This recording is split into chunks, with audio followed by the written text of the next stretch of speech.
I'm really excited to introduce you to our speaker today, Areti. When I first met her, I felt like she was like a kindred spirit, and clearly I didn't scare her off so much when I said that.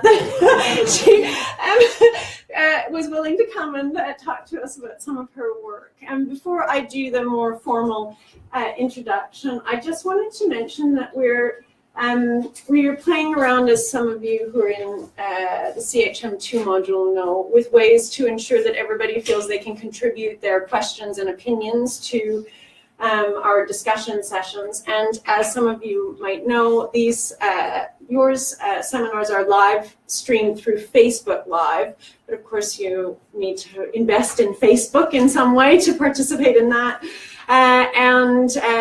We also have active tweeting as part of this, so people could contribute through Twitter, but maybe you don't want to be a part of Twitter. So we've done one added layer of ways to contribute, and that is that you can ask a question through Google. So there's a link that if you've got devices on you and you want to try it out,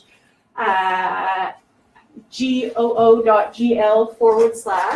and then capital BY4A UN, that you can add questions directly to that, and I can check it and say it back to you as we're going on. So we'll add that on the web pages and such for the future, but just FYI, if you don't feel comfortable asking questions amongst the crowd, you can do it anonymously through this Google Doc.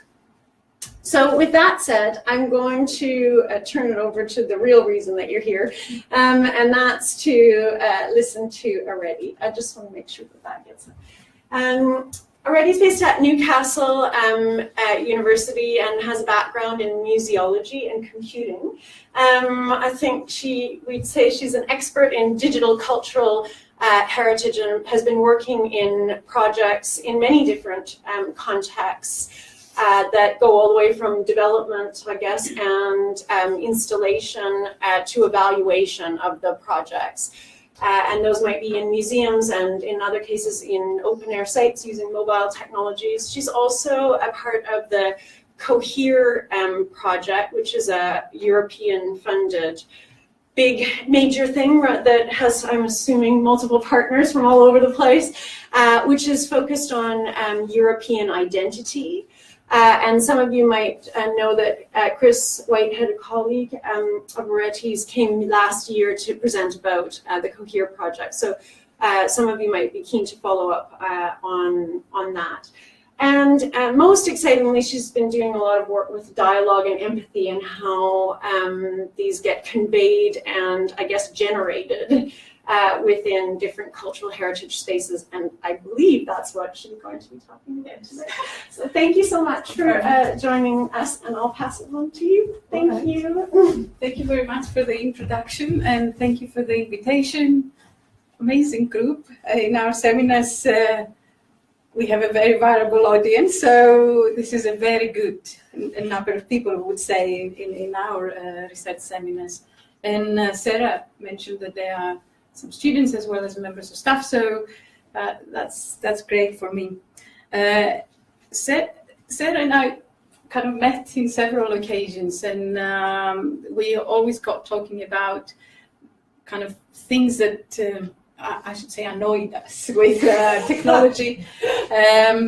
So when she asked me to talk about these ideas of empathy and dialogue, etc., I kind of said, okay, I can talk about this project that I have been working on. But this is actually the first time that I present this project in such a long talk. Apologies to those of you who might have seen bits of the project in other presentations, in other conferences. So bear with me if this doesn't have a perfect kind of narrative, because I'm trying out some ideas as a way of writing actually up this work. So the main project that I wanted to talk about today is called Sit With Me. and it's an installation within a museum context, which has been there since 2016. And the way I wanted to approach this presentation today is to actually kind of talk a little bit about the key kind of research ideas behind the project, the key framework perhaps in terms of dialogue, empathy and subjectivity, and then take you into the project and perhaps kind of tell a little bit more about the actual process of developing it, the design background, the design kind of process, the actual project, and then kind of the study we did with visitors in situ. So one of the things that I need to kind of explain a little bit before we get into the project is why would anybody want to bring all of these elements together in one project? So dialogue and empathy and subjectivity and digital media and museums and migration. And I'm saying that it was seen, the project was funded by Newcastle University, but it was a little bit of an experiment for all of us involved in it.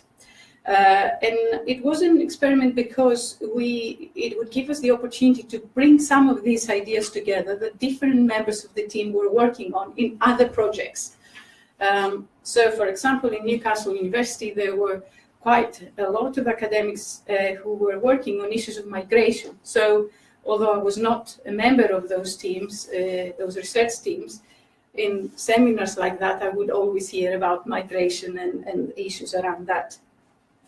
At the same time, because of my background, I was working with technology, with kind of ideas that will kind of move away from the big button interaction, effectively, as it is called, this idea that we can actually have technology that can be a little bit more intuitive, a little bit more ambient maybe, technology that is not just about pressing buttons and kind of specified interactivity.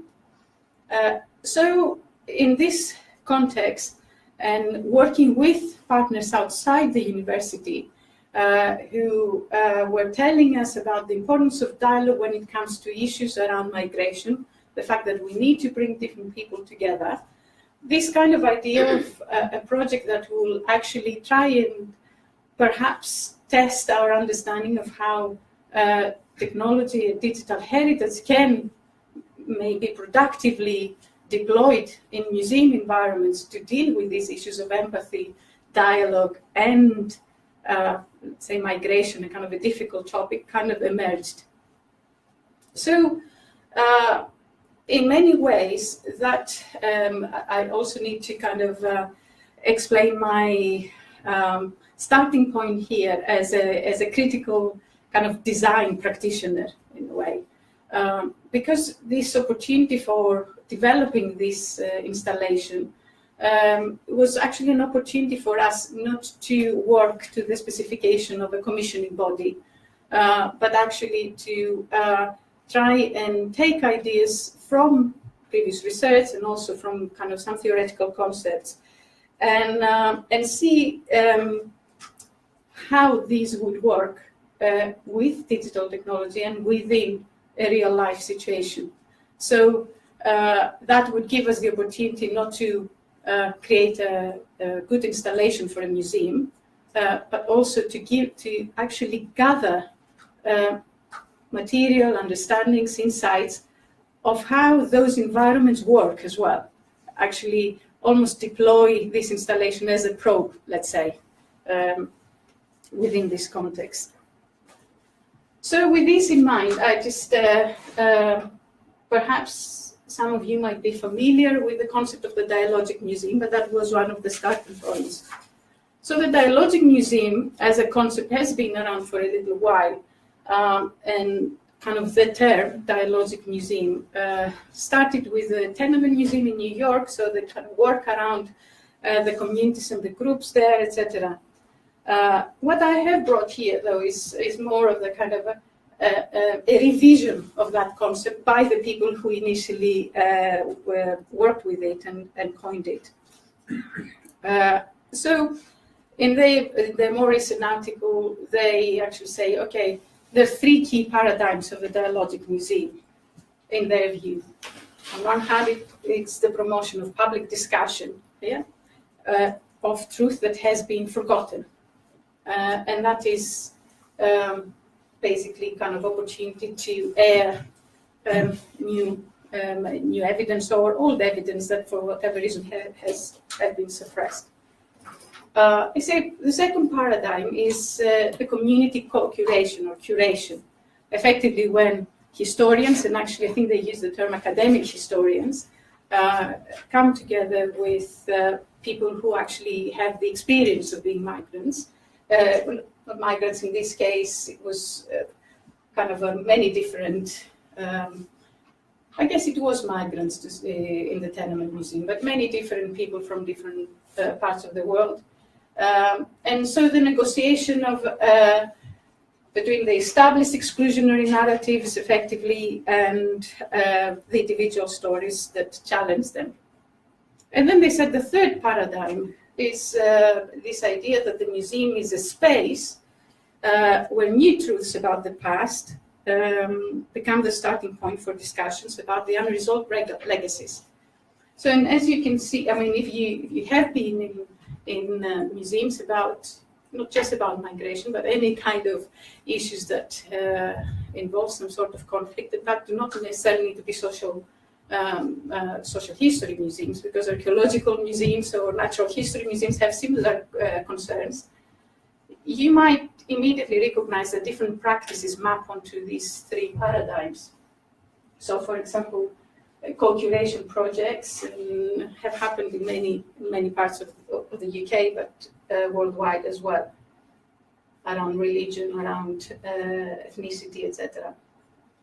What is interesting, though, in this kind of revision of this paradigm, which was useful for us, is that Chen and Shevchenko actually say that something different, like the evolution of this idea of the Dialogic Museum, which I think the first kind of iteration was in 2004 or 5, is the fact that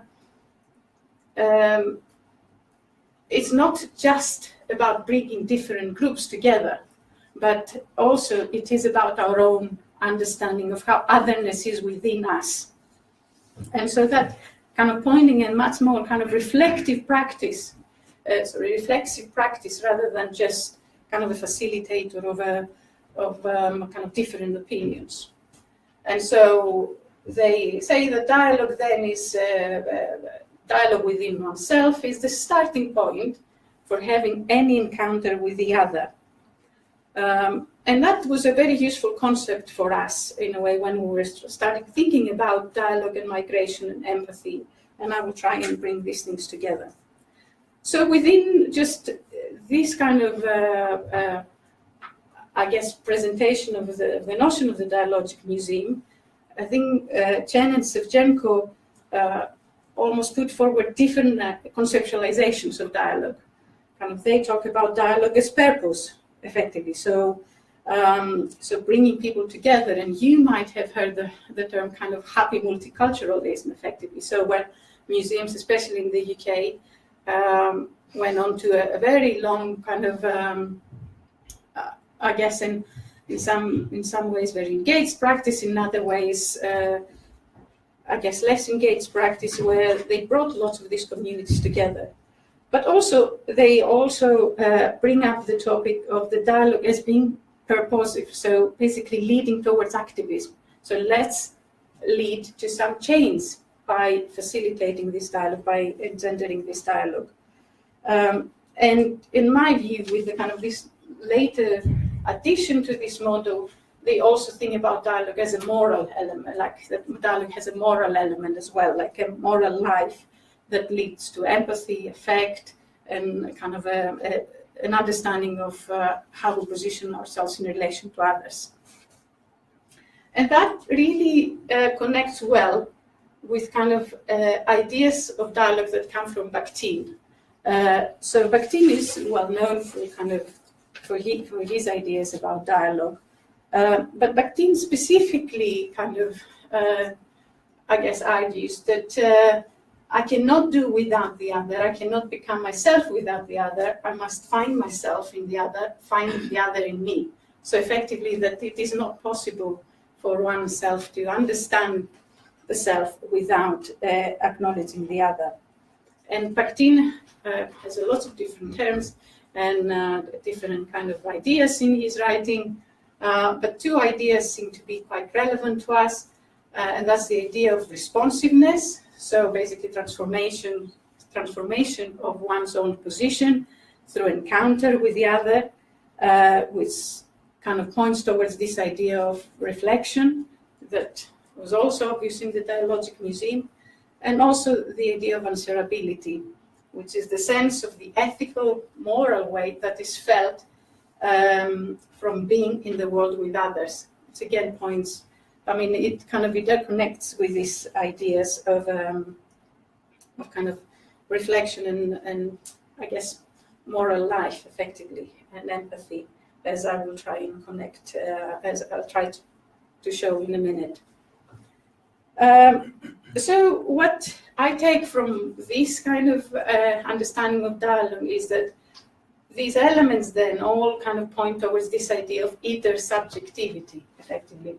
The inextricable relation between the self and the other, and as such, the coexistence of both difference and relationality in processes of meaning-making when you take them within the museum context.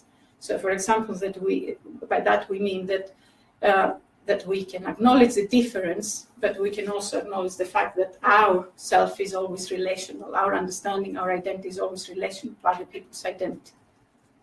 So I wonder, so what does this mean in real life? And I don't know if this is not a very good image anyway, but I guess this is a very early example of this idea of a kind of an experimental panel, effectively, in an exhibition in Italy, in Palazzo Strozzi.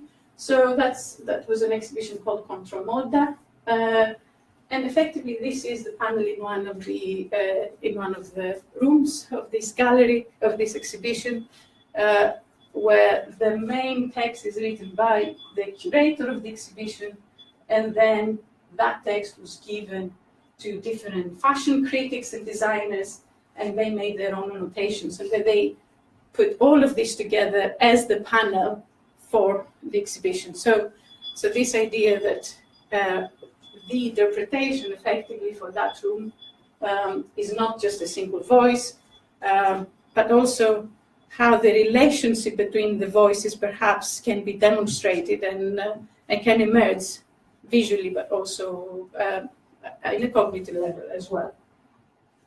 So in my view, this is, again, it's 2007, this is 10 years ago now.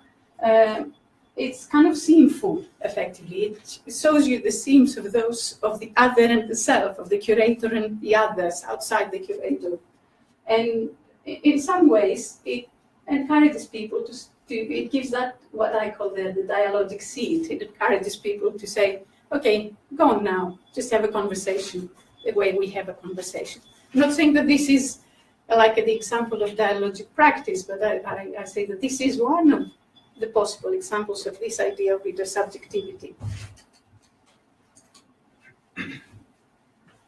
The idea of inter-subjectivity and self and other is exactly the point where I guess empathy comes into the conversation here, and where we found a productive connection, especially the way empathy is discussed by Amy Copeland, which I found particularly useful as a designer, but also now as a researcher in this project.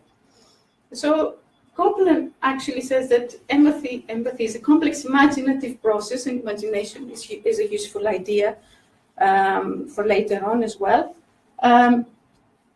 in which an observer simulates another person's situated psychological state while maintaining clear self-other differentiation. And I think that is, in fact, what makes her approach to empathy very different to other discussions about empathy. So for Copeland, the continued awareness of alterity, the other-oriented rather than the self-oriented perspective is paramount. So effectively, the fact that you can acknowledge the other as different to yourself is actually important for empathy. And similar kind of ideas helpful for us in our project was the ideas from Anne Kaplan, where she talks about empty empathy and how effectively we need to kind of differentiate empathy from kind of the fleeting nature of empathic emotions that people might develop in an encounter. And La Capra also suggests that we need to be aware that sometimes when empathetic unsettlement happens, so effectively when we kind of have a strong reaction, empathetic reaction to something, then our body naturally will try actually to kind of lead to a positive resolution. So we actually return to an equilibrium, a positive equilibrium. And so we need to be aware of that we will always try and kind of develop a positive experience out of this immediate negative reaction, rather than actually, I guess, acknowledge the difference and the difficulty. So these ideas of empathy resonated with us in relation to dialogue. And we started looking at how empathy in museums is discussed about. And for those of you who might have done some work on this or have started reading about that, Andrea Whitcomb has written a lot about it.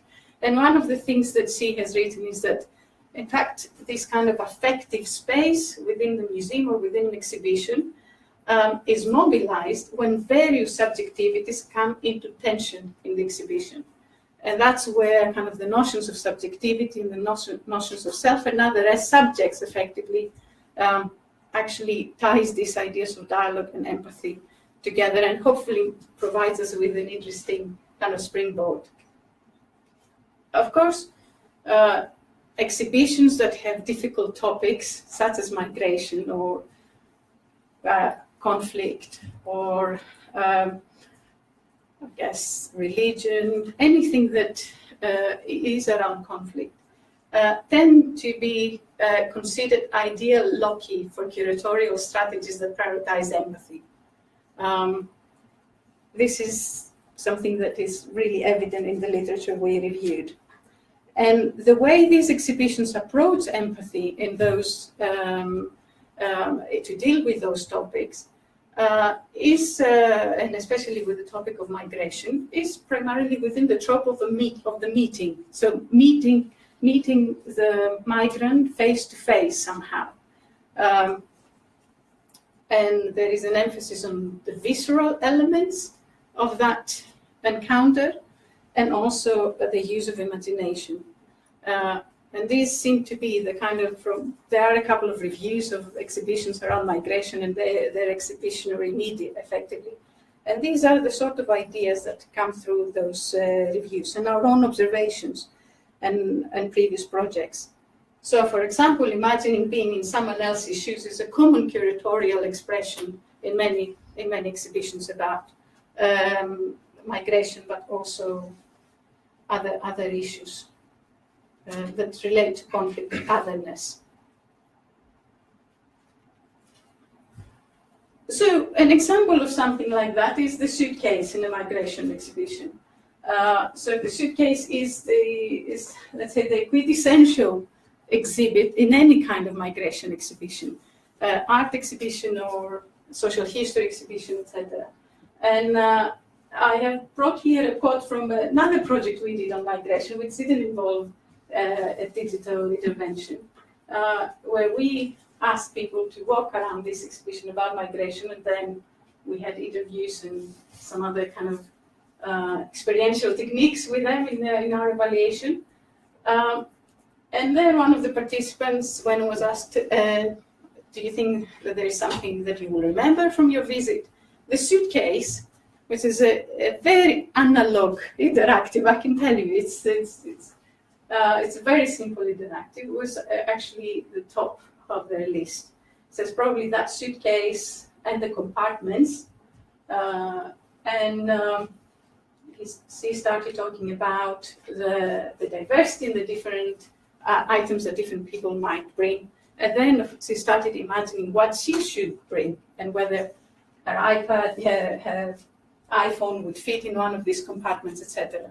So you see all of these ideas of not only of imagining the different others, but also imagining self actually come together into this idea of kind of empathetic displays.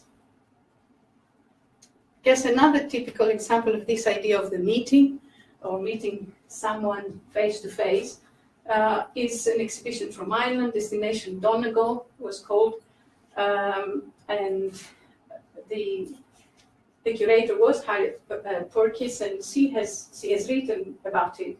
But the way they developed that exhibition was really by creating this persona effectively through personal objects, through life-size portraits, graphic portraits, through video recordings like little films, people talking about themselves and other information. So it gives the kind of the impression to the visitor that they actually meet this person.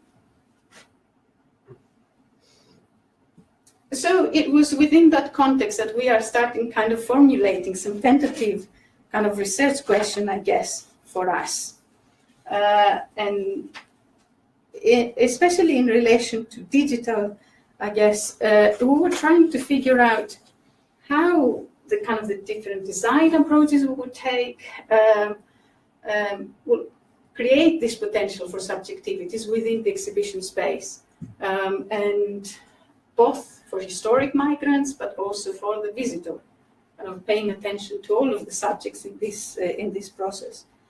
And also, we were interested in how kind of the presentation of these subjectivities or the introduction of these subjectivities will actually support or hinder dialogue or empathy. It was an experiment. We were not quite sure what would happen.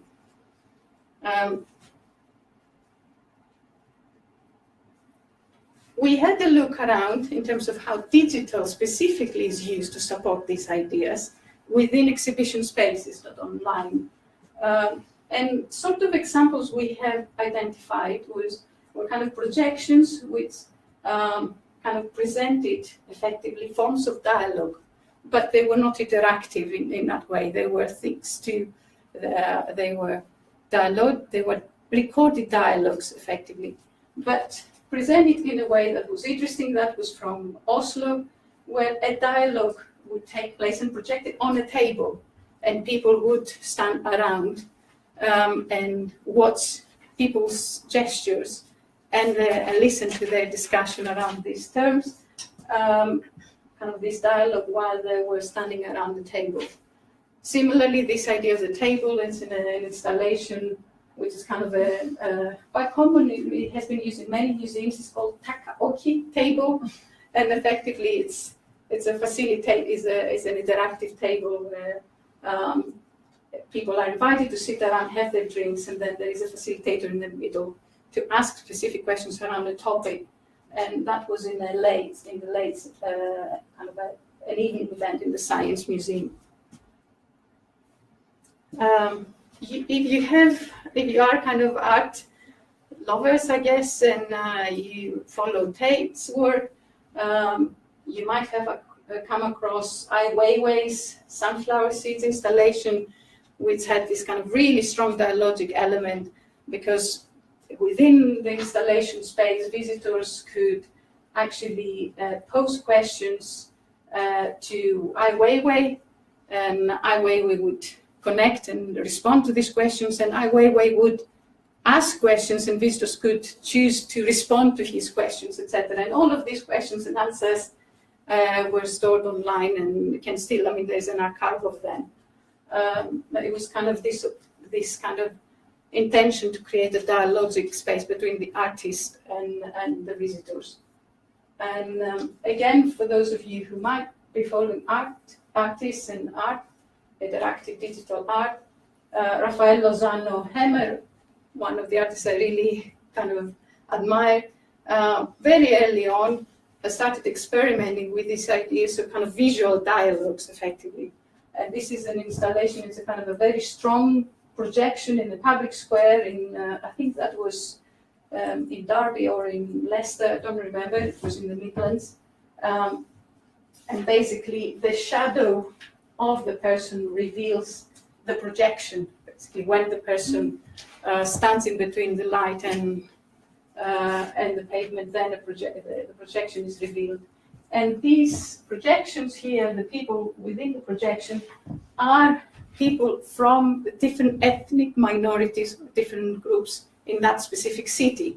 So effectively, your body, I guess, enables the presence of another body, perhaps from another community in the city. So these kind of work for us to try and figure out how digital might have been used, both outdoors and indoors.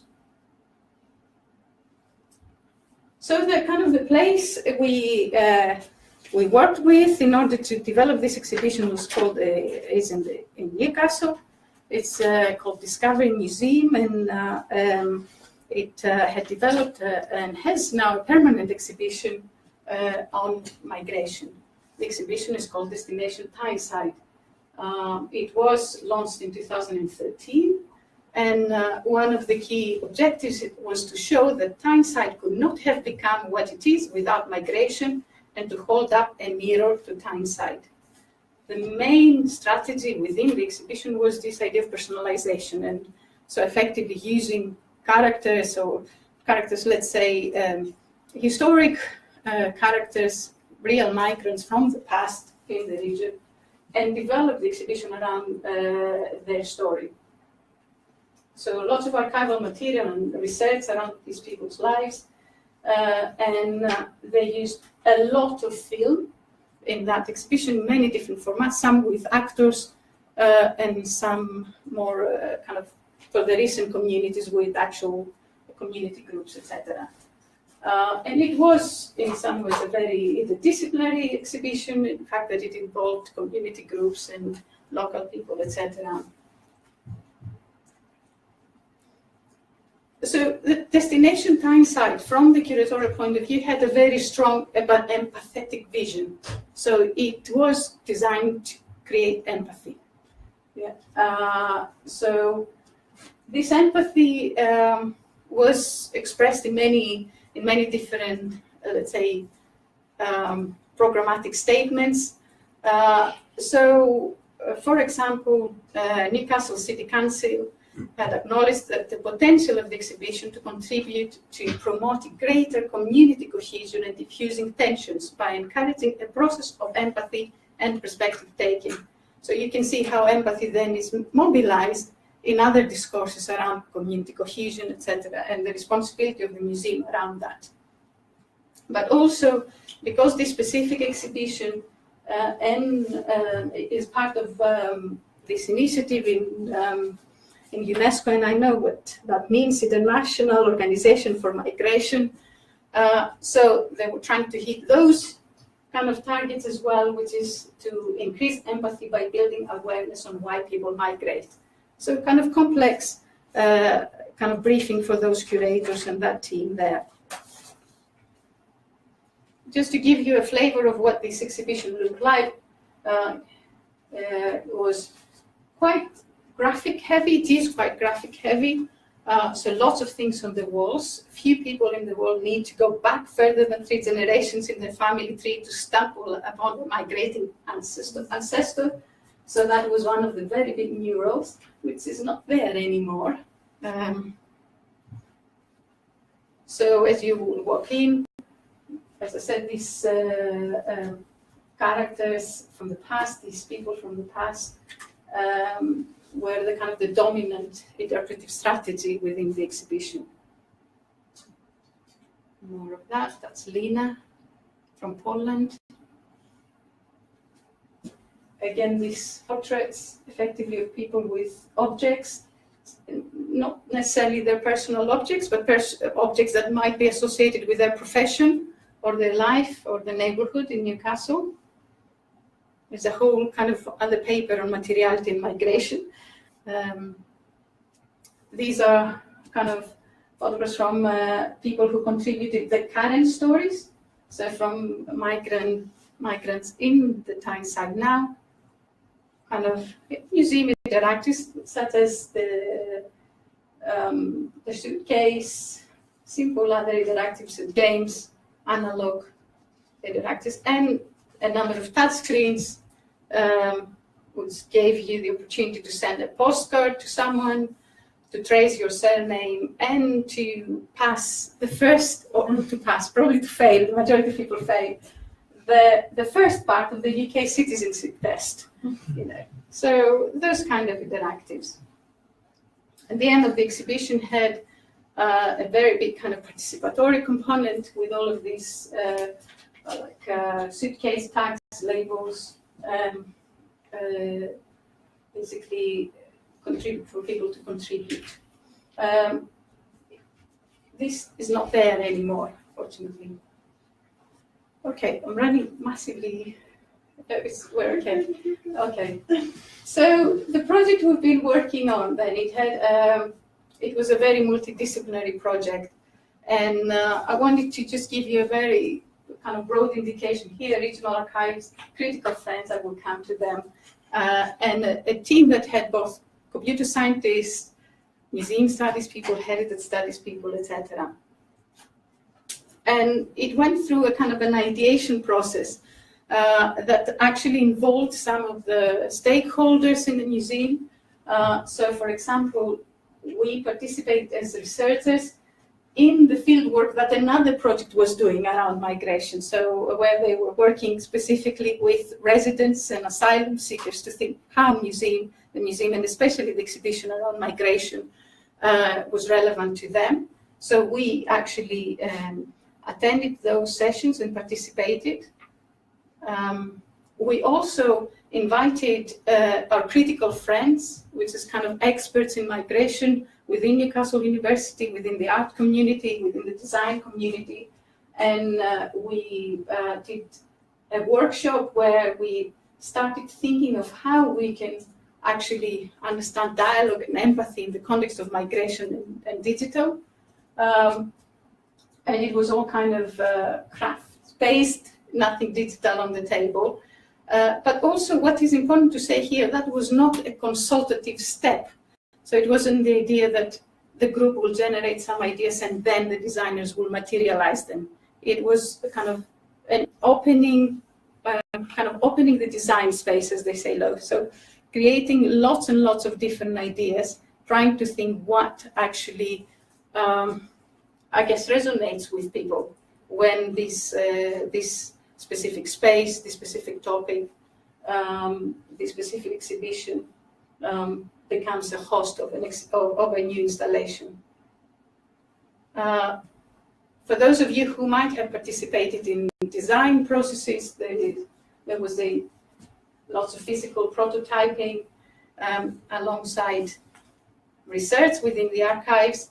And I remember that was one of the things we first discussed with Sarah more than a year ago. This idea how difficult it is to find migrant stories in the archive unless you know the name of the migrant. It was an interesting response from one of the local libraries that migration is not the keyword for them. So they couldn't actually say, okay, give me all of the migrants in hindsight, and then they could give us the material. If we had the name, then yes, they could set the database. But also how this idea of historic photographs that we needed for the installation are actually, especially of this kind of a portrait, they are either in private ownership or they are orphan photographs that are not associated with names, or in fact come from very official documents such as police documents. So they have a very specific ownership and copyright. We did lots of digital and paper prototyping,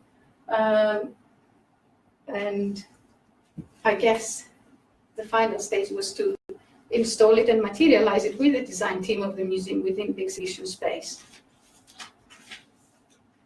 So Sit With Me invites visitors to sit in a stool in front of the mirror. From behind the mirror, a photograph of a historic migrant to the region emerges. The visitor's reflection and the migrant's portrait temporarily align. The migrant's portrait takes a step back, and keywords revealing the person's life experience emerge on the mirror. When the text eventually fades out, The migrant's portrait realigns with the visitor's reflection and subsequently closes its eyes, and the encounter ends. So our proposition for that installation was actually this idea of the encounter, but with a little bit of a kind of, with bringing in these ideas of subjectivity that we're talking about earlier on. So hopefully this will play. It's about a minute long.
In a cinema near you.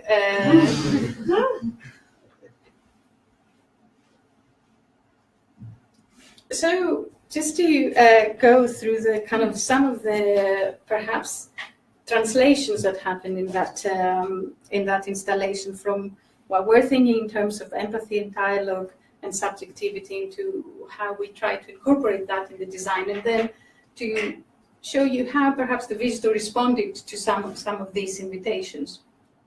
So the dialogic space for us, it had many different layers, and we tried actually to organize it around more than one visitors.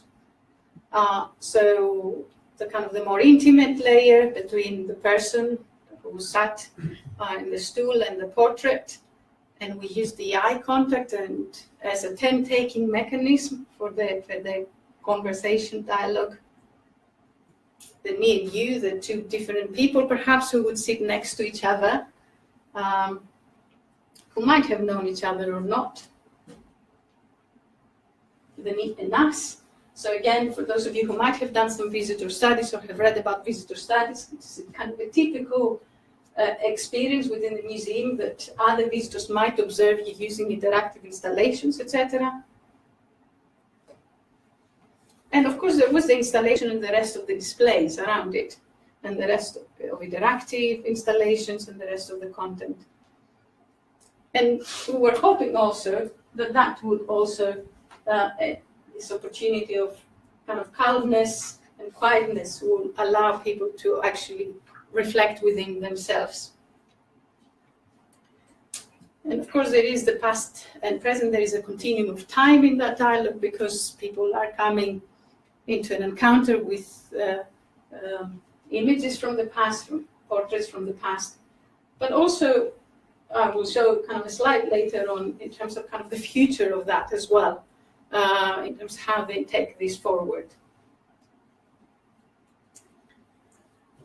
But in terms of subjectivity, there were what we kind of spent quite a bit of thinking on and lots of decisions back and forth was how we create the subjectivity of these photographs, these portraits from the past, of these people from the past. So, and one of the key kind of elements that we had identified in the literature is that there was a clear distinction between using images to illustrate a migrant as opposed to using images to, I guess, portray their expression of life and of being a migrant. So what we wanted to avoid is to give the impression that those were typical migrants, effectively.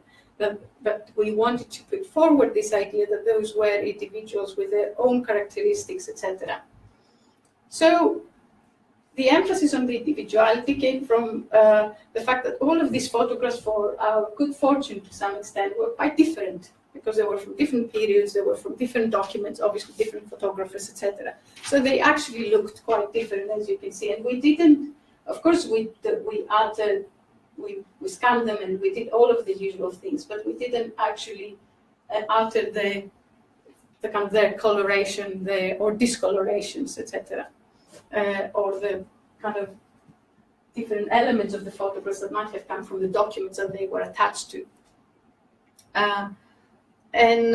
As you might have noticed in the little video, in addition to these photographs, we also created a set of words, of keywords for each portrait.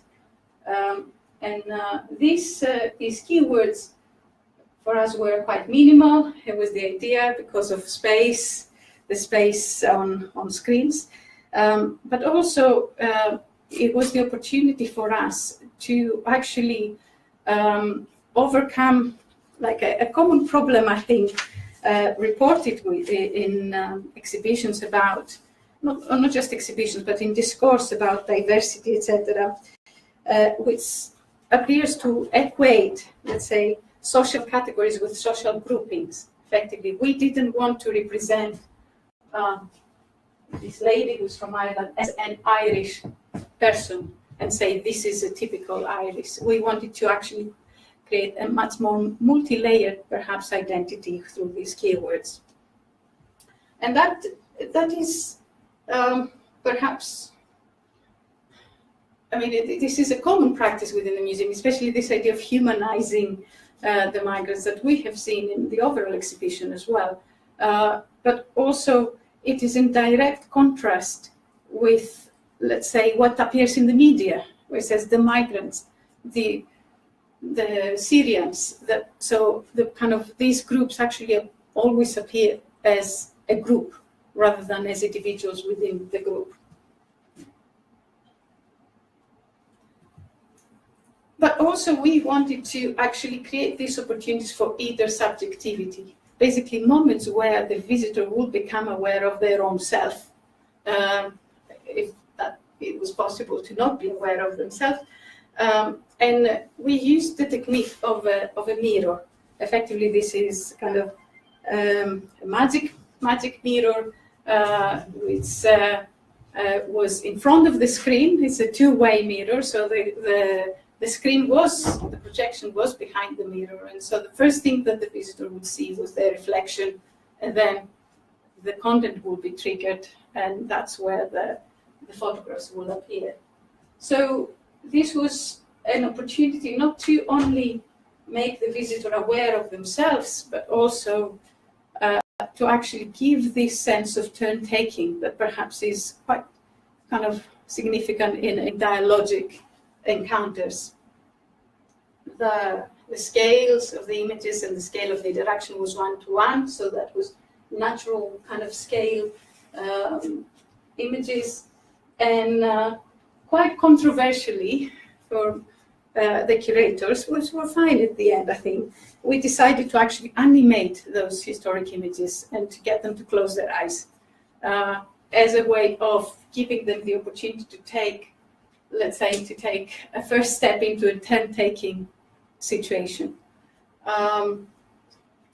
We thought that inter-subjectivity would also arise from this idea of active listening, because the visitors wouldn't just read the story of this person, but they will have to almost imagine and decipher, let's say, the story of this person and their relationship, perhaps, or how they relate to them, through a set of keywords that sometimes were perhaps ambiguous for them. And so this idea that they would kind of pay close attention and try to decipher it. So in some ways, when we installed this in the gallery, that was the end of the project for us, because given that that was a critical design inquiry, we had got to the final output of that research, which was this object in the gallery. However, we thought it does make sense to see how people maybe use it, how people react to it. And because we had already done some other research with visitors in the gallery, in the specific gallery, before that was installed, to actually start thinking, to try to answer these questions. Does the digital make any difference, or does this digital make any difference? So we did a somehow opportunistic study. So we stood in the room, and whoever kind of came around, looked at the installation, sat, or glanced at it, we spoke to them. So I know that in other projects I have, I guess, deployed a much more sophisticated strategy at this stage, but that was really opportunistic. It was for us an opportunity to kind of see how this probe works within the space. As I said, about 21 adult visitors participated in that. They were self-selected in the fact that they were asked whether they wanted to participate. If they wanted, they answered a small number of questions in the form of a semi-structured interview and some kind of basic demographics. That's how long they had traveled for, and it was in relation to whoever was in the gallery, I think in 3 different occasions. So I have some statistics. I don't know if you're interested in that. It was like 10 men, 11 women, 10 people over 50s, 11 in between 27 and 50 years old. So kind of the sort of people who would actually visit this gallery with this specific topic. And as I said, it was a combination of solicited and unsolicited interactions. So basically we approached anybody who actually sat and interacted with that, but also anybody who passed and didn't interact with it, and we said, would you like to sit and interact with it? And we interviewed whoever said yes to either question.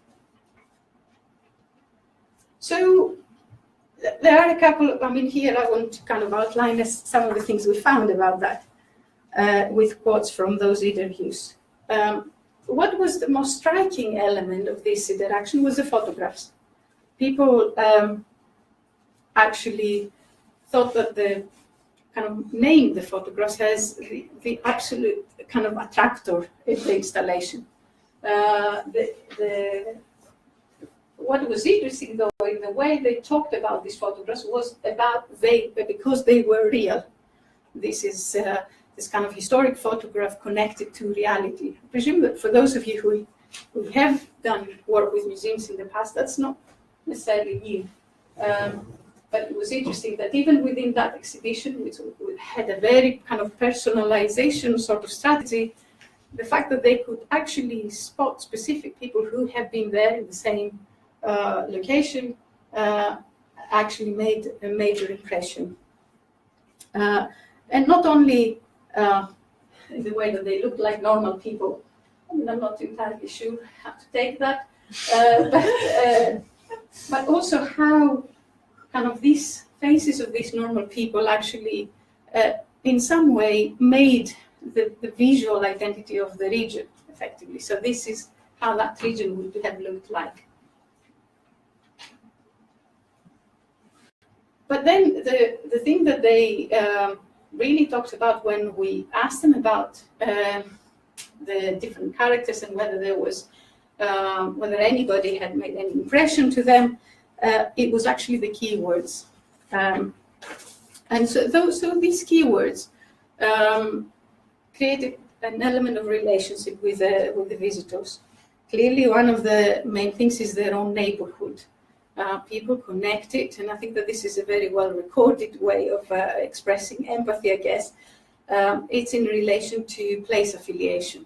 So effectively, a person who lives in the area, which is called Heaton, when he noticed that someone is buried in Heaton Cemetery, immediately made a connection, and that was the person that stood out for them. Second person, my gran. Her family came from Ireland, so the personal connection. But I think what we actually see here in some of these quotes, perhaps, the people also differentiated between my family and where I live to kind of more universal values, perhaps. He says, So this person here says, I was struck by the guy who stole for food. It was sad that anybody had to steal. Obviously, he probably couldn't get work. So kind of imagination kind of kicks in immediately. Why would this person steal? I don't know his story, but the fact that he stole for food, he didn't steal for anything else. So you can see that they start saying, okay, I don't know, I don't have any connection with them, but I can actually empathize with their need to steal. And the other element of the keywords was the ambiguity we were discussing earlier on. In some cases, we mentioned these terms, alien, enemy, because this is a term that was actually used on the travel documents. And because this term is not actually particularly well explained in the gallery, or not explained in the gallery, actually triggered that questioning among the visitors. Says, what does this mean? How does this work?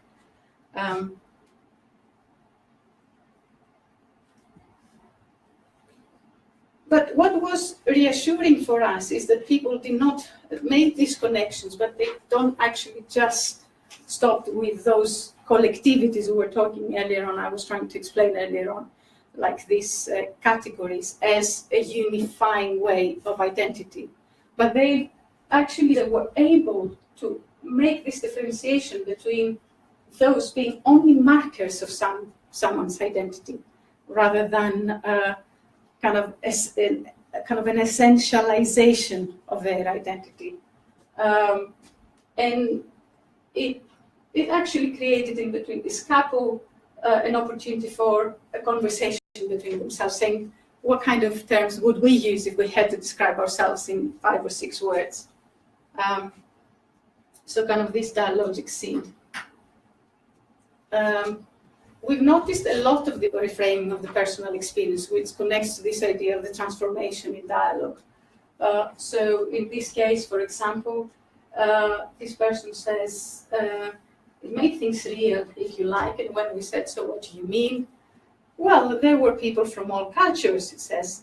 And towards, it says, it was probably, it says, we live in Sunderland, we look at how multicultural it is. It was probably the same in those days. It's new, but it's not really new. So that made that more real for me.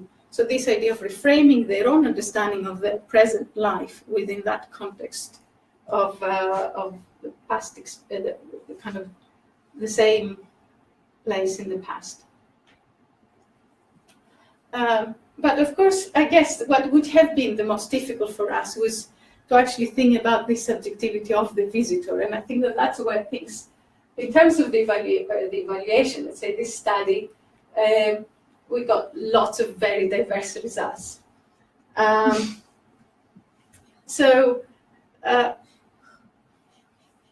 mean, they're all different here. It says, when you're not very comfortable when you're looking at yourself in the mirror.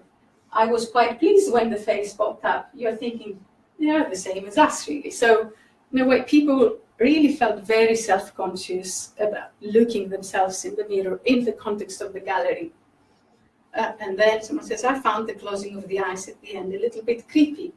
And people actually started speculating, why would these portraits close their eyes? And to almost the other end of the spectrum, I did not think that my face and their face had anything to do with it. So it's almost kind of that layer of subjectivity or self-reflection. It was not something that the visitor could decode, or it was legible for the visitor.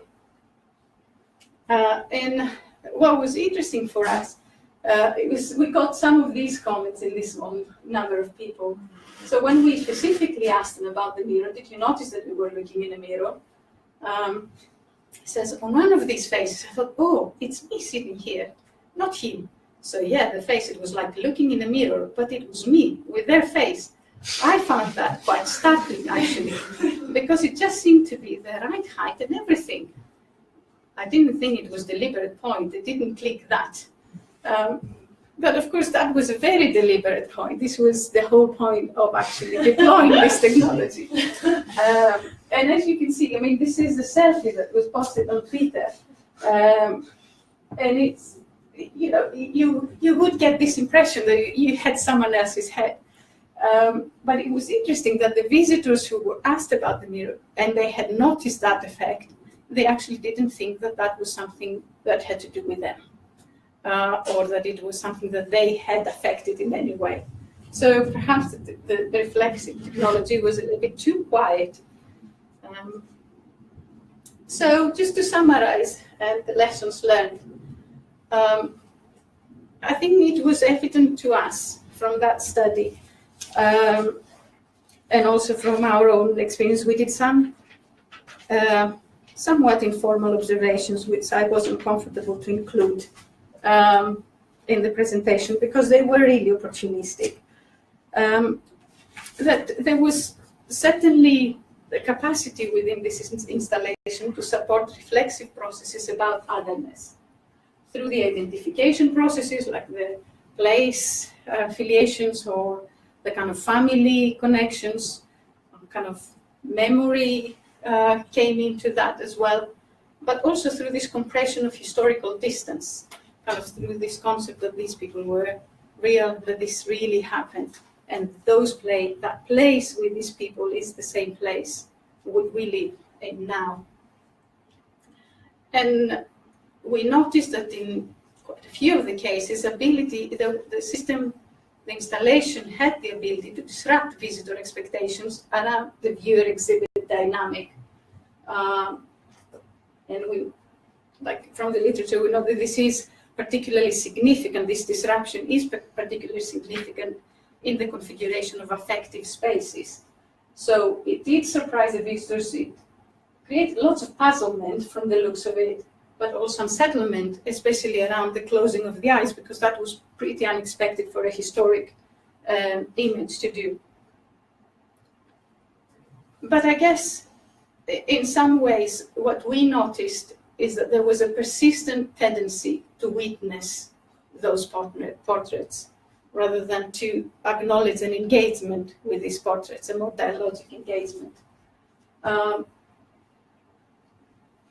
For example, I mean, I didn't put this quote here, but one of the visitors said to us, when you asked me whether I want to participate in the evaluation, I thought that it would be all singing and dancing. So it was almost the expectation that that installation would be something truly spectacular in terms of the element or the level of interactivity.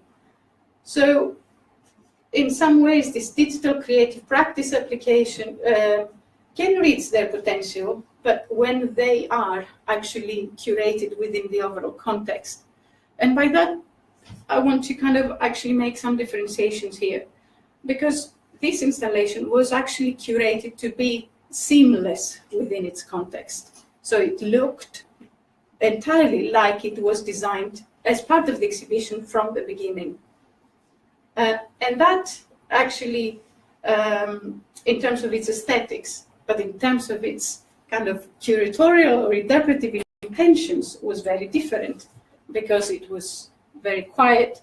It encourages people to sit down in an exhibition that encourages people to browse.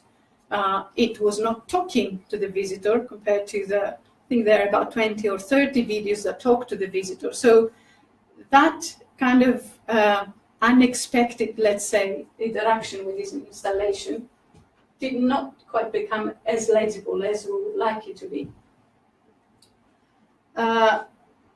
And that's kind of the last point there. But perhaps what was quite interesting for us in terms of lessons learned is that we did a walk around with some of our critical friends who were designers and artists, and some of them curators. But certainly one of the comments that we received many times was that if we take this installation and we put it in an art gallery, then it would have been perceived differently, and it would have had a much significant, much more kind of, let's say, impactful dialogic, let's say, I guess, experience for the visitor than in the museum.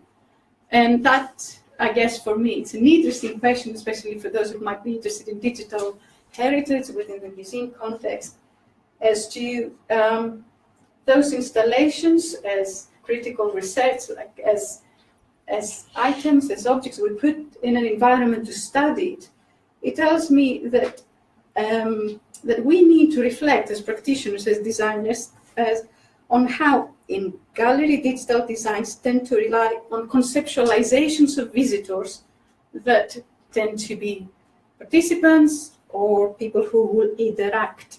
And therefore, when we start thinking and conceptualizing our visitors differently, then we might actually create those spaces that might be more reflective, more dialogic, perhaps empathetic in that more nuanced way that we're discussing in the literature.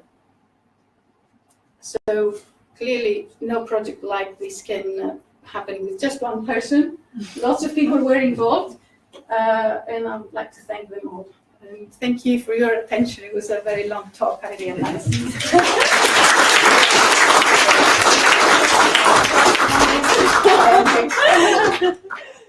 Thank you so much, Areti.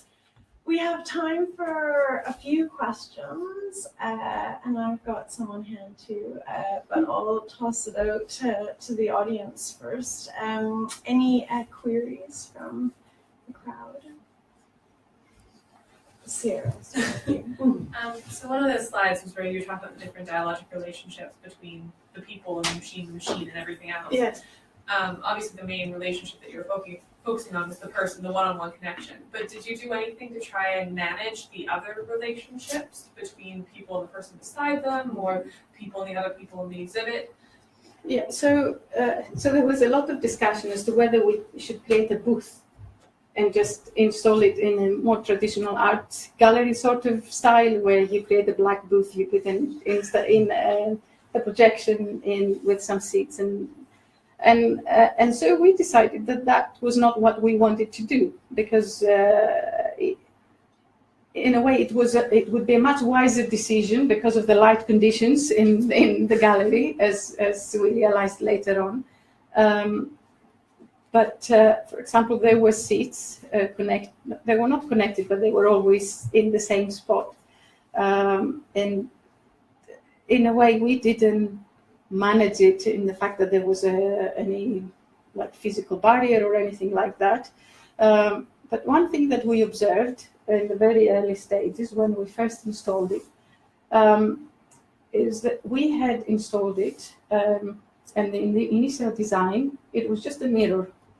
And that all the literature says, and us ourselves thought, okay, this is a mirror. The typical kind of reaction of anybody who sees a mirror is to look at the mirror, and that would actually trigger the projection. We realized that people were really wary of the mirror, so basically they would avoid looking at the mirror. We did some kind of observations. We sat in the corner of the gallery from a distance, kind of to try and see how people react to this setup in the gallery. And you would see people doing like that from a distance, and they will try to be as far away from the mirror as possible. It's like walking in front of a shop or something, like a shop window. At that point, we decided that there needs to be an invitation. So we changed that kind of let's say the static status to say, sit with me. So you would see the mirror, but you'd also see that invitation, say, sit with me. And the observations we did immediately after that was people saying, that says sit with me, so I'll sit. And so I guess that one might call this management. We call it design, I guess, or design experimentation. Yeah. So that was the main way. I mean, as I said, I didn't, because our observations were not structured enough for me to treat them as data. But in a way, there were people who would actually say, discover that it is interactive in a way that reacts to someone, and they say, oh, come and see, come. So they will actually invite the co-visitors to interact. And I guess something that perhaps was not entirely explicit from the selfies, people really wanted to take selfies with it. which is really difficult because in order to take the selfie, you have your back to it, then you don't have the face alignment. So it was it created some difficulties in the gallery in terms of that. But again, I think that only happened when there were lots of people in the gallery. This gallery is kind of a low-level visitation gallery because of its kind of really, let's say, adult topic and adult treatment of the topic. So it doesn't, although the museum might be healing with school groups, this is a gallery that is the least visited from those kind of groups with the kind of the selfie culture groups. Thank you. John, Oh, just a sort of extension of that really in a way. Was there any pattern to the type of person who would sit? And were there clear categories of people, types of people who just would not sit? I should have brought my data with me. Not off the top of my head. Not off the top of my head. But what we noticed, because it happened in at least 3 or 4 of these people, it is especially the solicited ones who have passed, and then we said, would you like to? People said, I will need to come back because I now need to get my car. And then because we stayed there for 3 to 4 hours, they actually did come back. But the majority of the people were of, I guess, for example, 2 of the people, again, it's very small sample, were people who had worked in the gallery in some of the other community projects there. So interested people, I would say, but again, I would probably need, because we have the motivations. I mean, we did collect that question. Yeah. Okay, thank you.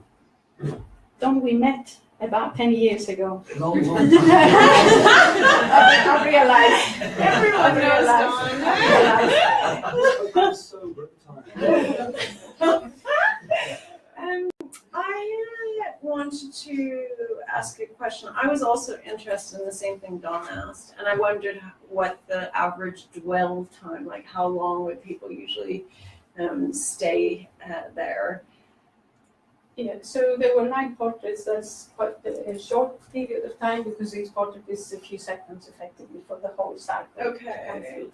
And so what the system did is that when this encounter, basically if someone would abandon the seat halfway through the cycle, then the system would go back to the seat with me. So it wouldn't play it endlessly. Then if the system detect, basically would get at the end of the cycle, would get another reading, and if it could still see a face, they would move on to the next portrait and the next portrait and the next portrait. So the people who, I think about half of them were the kind of the unsolicited, actually sat through the whole thing, through all portraits. Okay. But the ones that, the solicited ones, they will kind of have 2 or 3 portraits was pretty much the maximum, I think. I think there was one of the people who, I think was a volunteer in the gallery, and actually, because we actually see him sitting every time we were there, so I think that because we actually asked him what is going on. He says, oh, this is a very calming interaction. Therapeutic. So we had we didn't focus on the actual people in the gallery, I guess, like the attendants and stuff. It has a very small number of attendants nowadays in that museum, but in a way it was very, very variable, I would say. It's a very small sample to the kind of opportunistic observations we did were all during half terms, so they had lots of family and lots of activity though as well, like people really trying to put several faces in front of the different screens, etc. So I had another question, which is about the design that was surrounding that exhibit, and also the suitcase. Because was that in the same? Is that part of the same gallery or the same? Yeah. So Is it possible for me to go back Yes, on the yes, slides? I yes. just want to comment on this So because I know what you mean. I wanted to mention this and was interested what other people thought, but no, every this one. yeah, that's much nicer than the one I wanted. The suitcase. This type of display. Oh, yes. So I've been to a lot of exhibitions It's a question to me. that a question to No, I audience. guess it's a kind of, it's to you in the first instance, Yeah. but it's kind of general one. Yeah.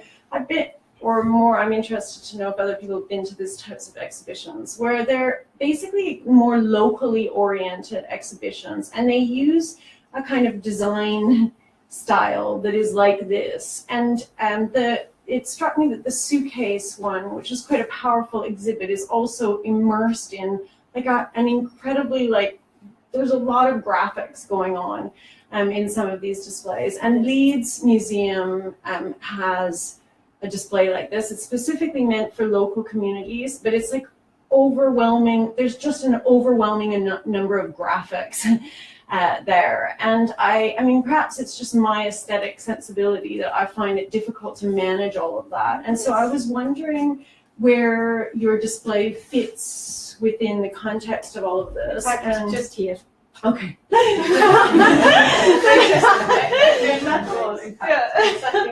So, and then I wondered about that style of design, and is this something that people have decided that local exhibits have to have an overwhelming amount of graphics and create often what I consider quite garish colors, or is this just, I mean, I don't understand what's going on there, and I find it fascinating because I've seen it in so many places, specifically with respect to local community exhibits. Yes, I cannot really, I mean, perhaps I'm not keen to respond to that question.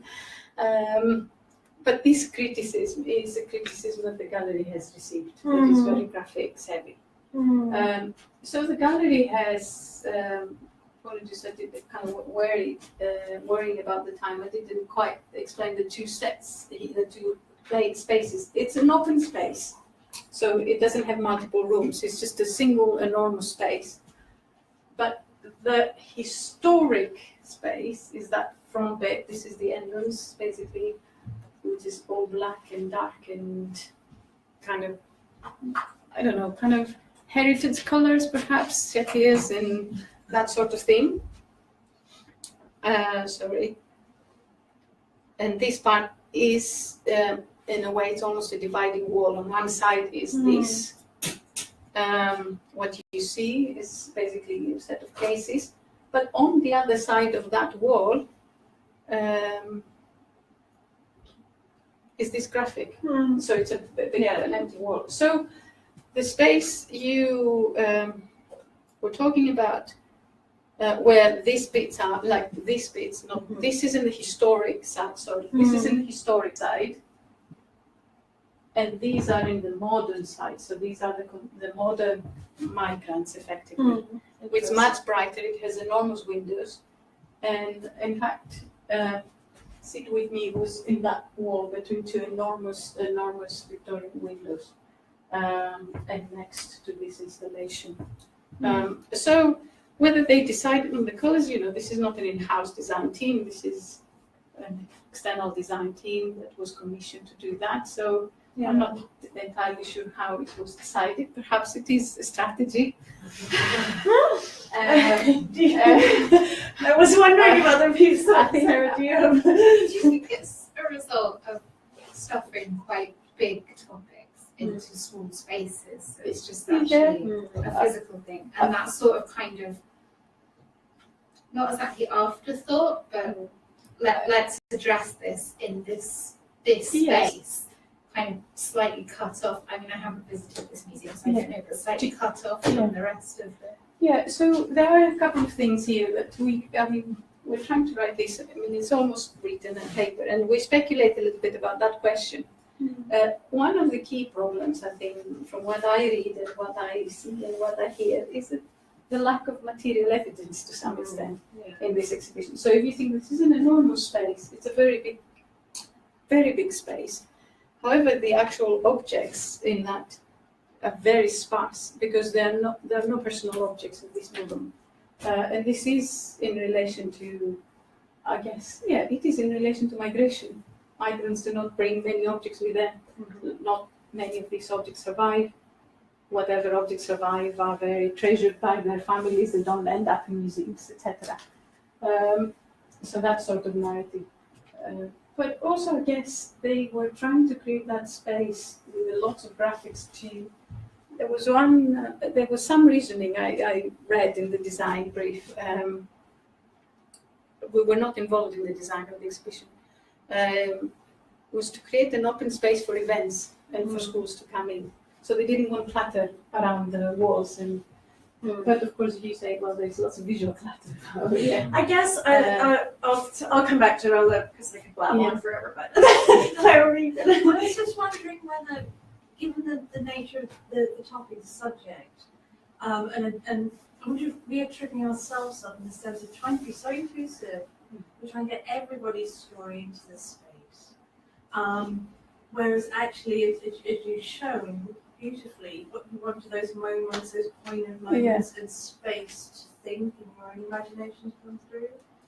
I wonder if it's something. And I think that's the thing, because I really found what you guys did really powerful because it's simple. There isn't a whole bunch of stuff going on. And I was thinking about it when you were showing the people's reactions to that suitcase, because I can say with certainty I wouldn't even look at that. I wouldn't even stop at that suitcase because the graphics around, there's just too much, for me personally, there's too much content around it, and I'm so distracted by it that it would mean nothing to me. But then the comments, but if you did spend time dwelling on it, but of course, as you say, you need the invitation to get there, and maybe that is an invitation that works for some people, but I know it wouldn't have worked for me particularly. So Sarah, I know you were I was just going to say, because I also have seen this sort of style a lot, and I think a lot of times in Canada. And I think it's deeply related, and the reason it's tied with local, and this is just my theory, but no stock in it whatsoever, but it's the most literal translation of the community mosaic. So the idea of the multicultural mosaic is like, we'll make a literal collage on the wall of our multiculturalism, because I feel like most of the time when you have that kind of style, it's like, look at all of us. Look at how different we are, but unity.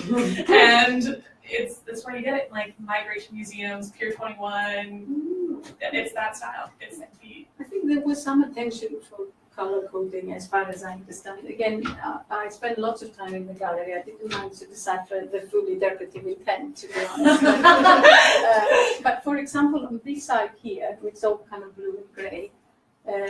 There were lots of more transit migrants, like students, etc. This side here, much more established communities of migrants. So I'm not entirely sure how they came up with a specific design. I think that in a way, as you can see, there's so much space. What we try to do with our installation is to actually use the same fonts, the same one color. We picked one color from that mosaic and used one color, and that sort of thing. But in some ways, afterwards, we're thinking maybe it should have been much, much, much louder in order to indicate difference, rather than to try to. I mean, this is kind of my own kind of reflections on design. So when you try to be kind of fully situated to make sure that this kind of fits perfectly well with the flow and everything, have the same stools, etc. Perhaps then you almost trick the visitors to think that this will be of the same kind. So you almost need to actually encourage them to think that this is going to be something different.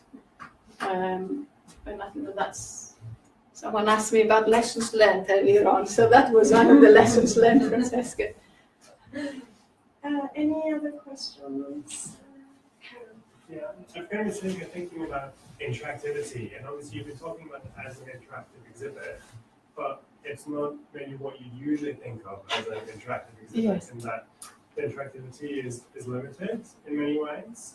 But also I think I was really interested what you said at the end about where it's situated and thinking about the art gallery or the museum, and now you said it should be louder. And it made me think about interactives in museums and whether they usually are the loud part Yes. of the exhibition. Yes. And whether, I don't know, maybe some of the people aren't reflective in museums, but they don't expect that to come from the interactive feature. Yes, I think that was in fact our what we noticed effectively from the people's response within the interviews, but outside the interviews as well. Is that, I mean, okay, interactivity, very big topic. Or what is interactivity and what isn't? But actually, working through space is interactive, isn't it? So, however, this is kind of the quiet. Or slow interactives, I think they're called sometimes, not because they are broken, but because they just kind of create that. They have less, let's say, obvious interactive components. So it is also ambient interactivity, because basically it wouldn't work unless you would sit, not because it was based on camera recognition, basically. I think for me, it's what I was trying to convey towards the end. In a way, those galleries and museums, in many ways, and digital interactives within museums are actually designed with a very specific audience in mind. And this is, we imagine this audience to be very active and very, with short attendance span, for example, or audience that has to see something like to be able to be, intrigued constantly, even within the same interactive, to have rewards to. And I think that because we imagine the audience in this way, we actually design for the audience in this way. But we can now design for the audience in different ways, because this technology is much more reliable now. It is possible within kind of bad light conditions to do projections of this kind, etc. But we haven't actually developed yet a way of conceptualizing that audience in that way, as kind of as someone who would sit down and kind of reflect, looking at the screen. I mean, people actually thought that I think someone who was talking about the mirror being problematic for them, they said, I don't understand why there is a mirror when it can just be a screen. So do you know where it's like, in a way, the expectation that mirror is part of the experience is very far away from their expectations as visitors. And that's not a criticism for the visitor, it's criticism for us, I think, for the designers of this experience and the curators, that we actually need to imagine our audiences as slightly different audiences, as audiences that will ask questions, that will contemplate, that they will reflect, and then we'll start designing for that. I think that's a great way to end it. Thank you so much, Areti.